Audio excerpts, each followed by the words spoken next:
India attacks Pakistan. Israel attacks Iran. Gaza is still bleeding. Mothers bury their children. Fathers search the rubble for any sign of life. The cries of Muslims echo throughout the world, yet most of the world remains silent. This is not the tragedy of our time. It is a reflection of a prophecy made over 1400 years ago by our beloved Prophet Hazrat Muhammad sallallahu alaihi wasallam. But is this where it ends? Will the Ummah forever remain divided, weak and powerless? Or is there something bigger, something greater waiting to unfold? Where is Muslim Ummah going?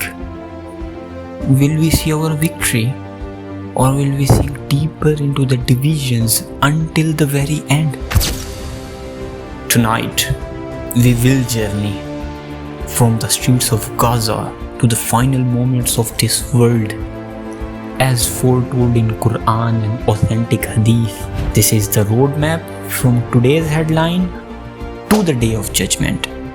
We are living in an age the Prophet Hazrat Muhammad sallallahu alaihi wasallam described with chilling accuracy. In Abu Dawood, the Hadith narrates as, "The nations will call upon each other to attack you, as diners invite each other to a dish." The Sahaba asked, "Will we be few that day?" He replied, "No, you will be numerous, but you will be like the foam of the sea." Look around. Wars in Muslim lands, moral decay, corrupt leaders, and a divided ummah. These are not just the signs of Qiyammah. The stage is being set for what comes next. The Euphrates and mountain of gold.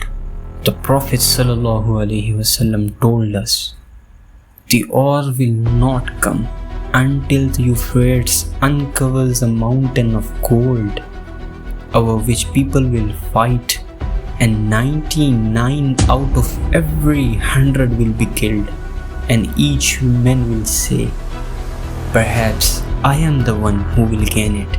Euphrates, also known as Darya Furat, flows through Turkey, Syria and Iraq.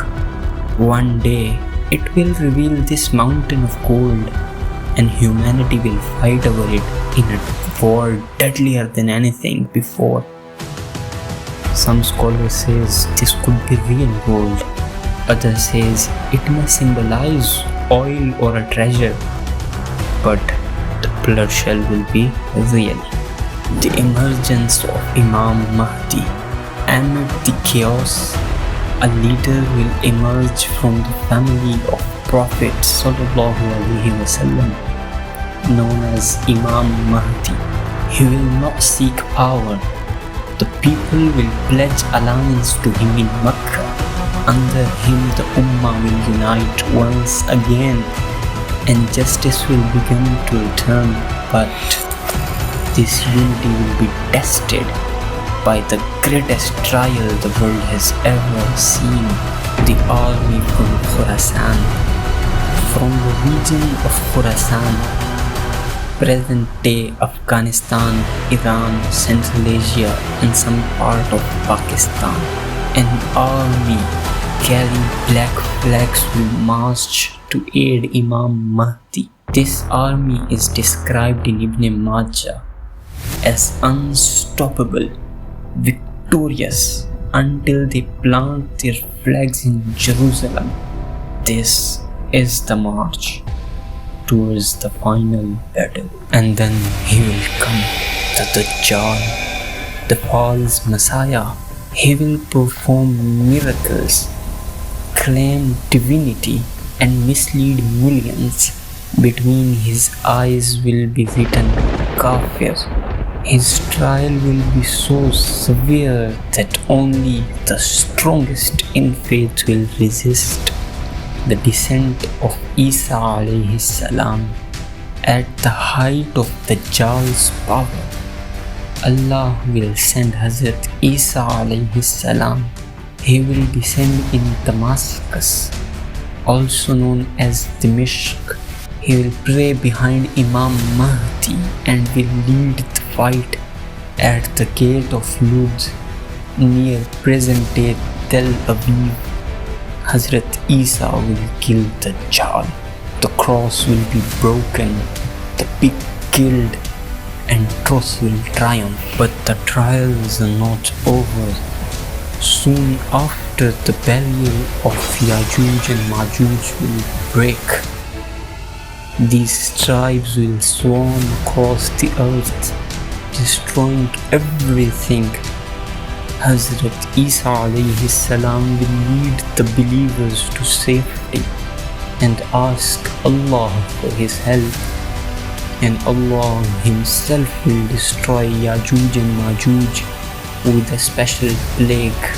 With Yajuj and Majuj gone, peace will spread across the world, justice will prevail, and the earth will be filled with blessings. But this peace will not last forever.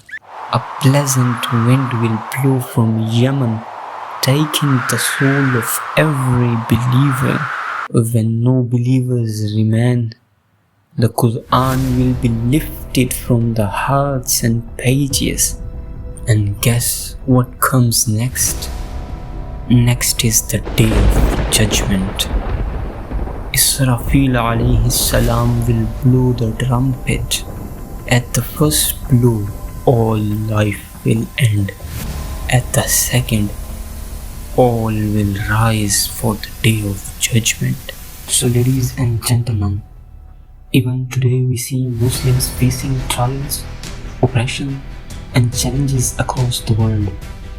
But remember, just as the Prophet ﷺ warned us about these times, he also gave us hope that after hardship comes ease, and that the believers who remain patient and steadfast will be rewarded.